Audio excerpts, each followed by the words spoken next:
সব বাচ্চাদের ফেভারিট করলা। আর আজকে করলা রেসিপি তোমাদের সাথে শেয়ার করব, তবে তেতো ছাড়াই। করলার পকোড়া আজকে একদম নতুন ভাবে বানিয়ে দেখাবো, যেটা না আগে কেউ কখনো বানিয়েছো আর না খেয়েছো। নমস্কার, বেঙ্গলি পাকশালায় দারুণ স্বাদের রেসিপিতে তোমাদের সকলকে স্বাগত। চলো তাহলে রেসিপি শুরু করা যাক।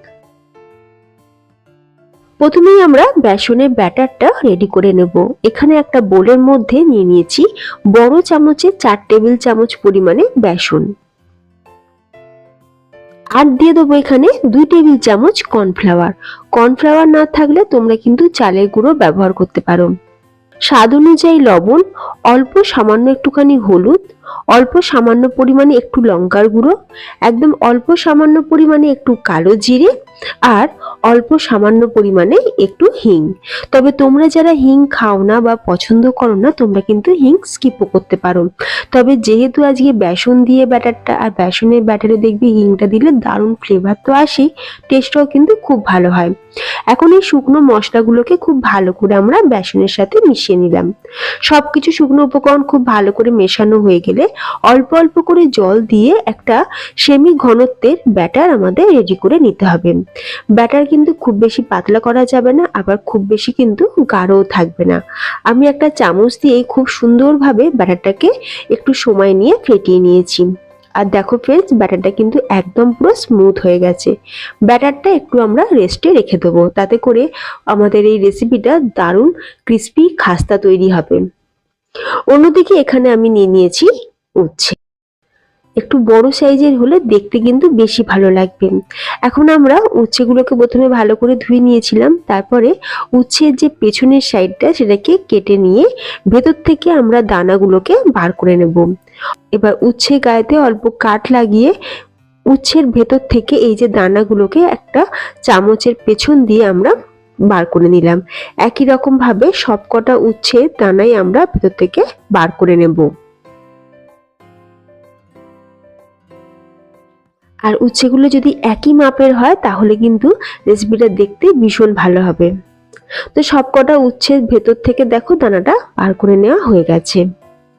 আবারও আমি উচ্ছেটাকে একবার ধুয়ে নিয়েছি। এরপর কড়াইতে বেশ খানিকটা জল গরম করে নিয়ে তাতে দিয়ে দিচ্ছি 1 চামচ লবণ,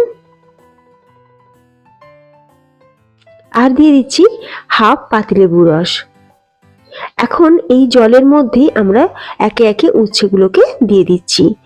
লবণ আর লেবুর রসে যদি উচ্ছেটাকে একটু ভাপিয়ে নেওয়া যায়, তাহলে উচ্ছের মধ্যে যে তিতো ভাব সেটা কিন্তু অনেকটাই কেটে যায়। বাচ্চারা যারা উচ্ছে বা করলা খেতে চায় না, তাদেরকে যদি এইভাবে বানিয়ে দেওয়া যায়, তারা কিন্তু রীতিমতো চেয়ে খাবে বা বারবার দেখবে এইরকমই বানিয়ে খাওয়ার কিন্তু আবদার করবে। আমি এখন চাপা দিয়ে এটাকে 5 থেকে 6 মিনিট চাপা দিয়ে আমি মিডিয়াম ফ্লেমে উচ্ছেটাকে কুক করে নিয়েছি। উচ্ছেগুলো দেখো ভাপানো হয়ে গেছে। গ্যাসের ফ্লেমটাকে অফ করে দিয়ে উচ্ছেগুলোকে আমি তুলে রাখছি। খুব বেশিক্ষণ কিন্তু সময় লাগবে না, আর উচ্ছে কিন্তু একদম পুরো নরম হয়ে গেলে হবে না। উচ্ছেটা হালকা আমরা ভাপিয়ে নিয়েছি। অন্যদিকে কড়াইতে দিয়ে দিচ্ছি এখানে অল্প সামান্য পরিমাণে একটুখানি তেল। আমি এখানে সাদা তেল ব্যবহার করেছি। মোটামুটি এখানে 3 চামচ পরিমাণে তেল দিয়েছি। তেলটা যতক্ষণ গরম হচ্ছে তোমাদের দেখিয়ে দিই আমরা আর কি কি উপকরণ অ্যাড করব। এখানে নিয়েছি রসুন, কাঁচা লঙ্কা আর ধনেপাতা। মোটামুটি এখানে 14-15টা রসুন রয়েছে। এখন তেলের মধ্যে প্রথমে রসুনটাকে দিয়ে হালকা একটুখানি ভেজে নেব। যখন রসুনটা একটু ভাজা হয়ে যাবে, রসুনের গায়ে যখন কালার চলে আসবে, তখন দিয়ে দিচ্ছি এখানে কাঁচা লঙ্কা।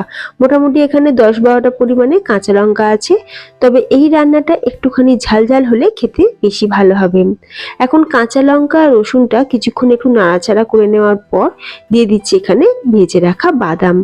আমি বাদামটা আগে থাকতেই শুকনো কড়াইতে ভেজে রেখেছিলাম, তারপরে খোসাটাকে ছাড়িয়ে রেখেছিলাম। তোমরা যারা ভাজা বাদাম ইউজ করবে, তাহলে কিন্তু আলাদা করে বাদাম ভাজার কোনো দরকার নেই। তোমরা এই পর্যায়ে বাদামটাকে দিয়ে দেবে। যেহেতু আমি কাঁচা বাদাম নিয়েছিলাম, তাই বাদামটাকে আগে থাকতে আমি ড্রাই রোস্ট করে তার খোসাটাকে ছাড়িয়ে রেখেছিলাম। বাদামটা তেলের সাথে একটু নাড়াচাড়া করে নিয়ে দিয়ে দিচ্ছি এখানে ধনেপাতা। তারপর দিয়ে দিয়েছি স্বাদ অনুযায়ী লবণ আর হাফ চামচ পরিমাণে আমচুর পাউডার। আর সবার শেষে দিয়ে দিলাম অল্প সামান্য পরিমাণে একটু সর্ষে। এবার সবকিছু দিয়ে ভালো করে ভাজা ভাজা করে নিয়েছি। লবণটা দেওয়ার সময় ফোনে ক্যামেরাটা অফ হয়ে গেছিল, তোমাদের দেখাতে পারিনি। তবে তোমাদের হাতের কাছে যদি আমচুর পাউডার না থাকে তাহলে তোমরা লেবুর রস ব্যবহার করতে পারো। তবে লেবুর রসটা কিন্তু এখন দেওয়া যাবে না, তোমরা কখন লেবুর রসটা দেবে আমি তোমাদের একটু পরেই বলে দিচ্ছি। সবকিছুটা সুন্দর করে ভাজা হয়ে গেছে। এখন এগুলোকে প্লেটের মধ্যে ঢেলে রাখবো। তারপর যখন ঠান্ডা হয়ে যাবে তখন মিক্সিতে দিয়ে সুন্দর করে পেস্ট করে নেব।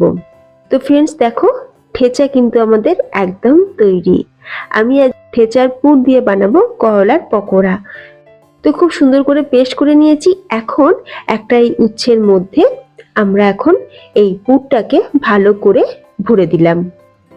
তবে তোমরা যারা লেবুর রস ব্যবহার করবে তোমরা কিন্তু এই সময় এই ঠেচার পুরের মধ্যে লেবুর রস দিয়ে দেবে, দিয়ে একবার ভালো করে মিক্স করে নিয়ে তারপরে স্টাফিংটা করলার ভেতরে ভরে নেবে। একদম ভেতর পর্যন্ত ভালো করে ভরে দিয়েছি। একই রকম ভাবে সবকটা করলাই কিন্তু আমি প্রথমে রেডি করে নেব। তোমরা দেখতেই পাচ্ছ একদম পুরো পুরে ঠাসা সবকটা করলা রেডি করা হয়ে গেছে। অন্যদিকে যে বেসনের ব্যাটারটা আমরা রেডি করে রেখেছিলাম সেটাকেও একবার ভালো করে একটু ফেটিয়ে নিলাম। যেহেতু কর্নফ্লাওয়ার দেওয়া আছে তাই এর ব্যাটারটা বেশ ঘনও হয়ে গেছে, সেই জন্য একটু ভালো করে ফেটিয়ে নিতে হবে প্রথমে।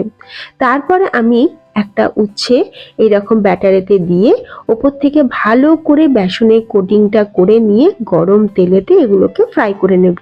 তোমরা চাইলে সর্ষের তেলেও ফ্রাই করতে পারো, তবে আমি কিন্তু সাদা তেলেই এই করলার পকোড়াগুলোকে ফ্রাই করে নেব। পকোড়াগুলো কড়াইতে দেওয়ার সময় গ্যাসের ফ্লেমটা আমি মিডিয়ামে রেখেছি। এবার একটু করে তেল উপরের দিকে দিতে থাকবো, তাতে করে উপরটাও খুব সুন্দরভাবে কুক হতে থাকবে। এই পকোড়াগুলো বানানো যতটা সহজ, খেতে কিন্তু ভীষণই মজার। তোমরা যারা একবার এইভাবে বানিয়ে খাবে বারবার কিন্তু খেতে ইচ্ছা করবে।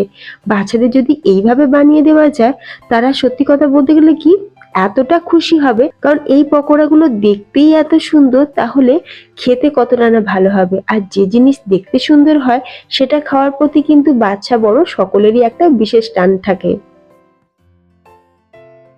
তো তোমাদের সাথে দেখো কথা বলতে বলতেই পকোড়াগুলো আমাদের ভাজা হয়ে গেছে। আমি পকোড়াগুলোকে ভেজে তুলে নিলাম। তো ঠেচা করলা আমাদের একদম তৈরি। গরম ভাতের সাথে একটু ঘি দিয়ে এই পকোড়া একবার হলো খেয়ে দেখো, খেতে কিন্তু অসম্ভব টেস্টি লাগবে। আর দেখবে বিশেষ কিছুই লাগবে না, শুধু এই একটা পকোড়া দিয়ে কিন্তু পুরো লাঞ্চটাই আমাদের সারা হয়ে যাবে।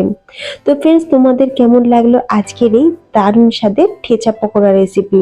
অবশ্যই কমেন্টে জানিও। রেসিপিটা ভালো লাগলে তোমরাও বাড়িতে বানিয়ে দেখো।